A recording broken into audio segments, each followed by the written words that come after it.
आज मी बनवणार आहे बाजरीची खिचडी. ती थंडीच्या दिवसात खूपच चांगली असते. त्यासाठी मी बारीक कांदा चिरून घेतला आहे.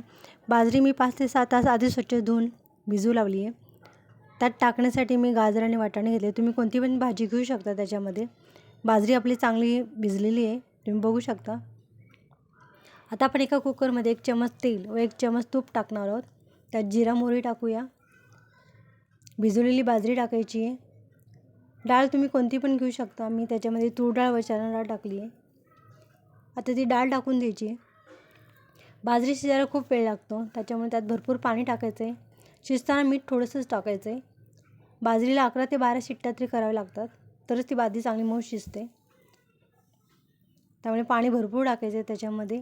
बाजरी आपली शिजली आहे, तुम्ही बघू शकता, चांगली गाळ झाली आहे. आता आपण त्याला फोडणी देणार आहोत. तेल टाकायचे, तूप टाकायचे, जिरं मोहरी टाकूया, कढीपत्ता टाकूया, चिरलेला कांदा टाकायचा आहे, अद्रक लसूण व मिरचीची पेस्ट टाकायची पहिला. मग कांदा टाकणार आपण. भाज्या टाकायच्या तुम्हाला ज्या पाहिजे त्या, चांगल्या परतून घ्यायच्यात. मग ती शिजवलेली बाजरी आहे ती आपण त्यात टाकणार आहोत. 5 ते 6 मिनटं चांगले वाफेवर ठेवायचे इथे. त्यात थोडं मीठ टाकायचे. तुम्हाला जर तिखट हवं असेल तुम्ही त्यात तिखट पण टाकू शकता. मी यात मिरची टाकली आहे.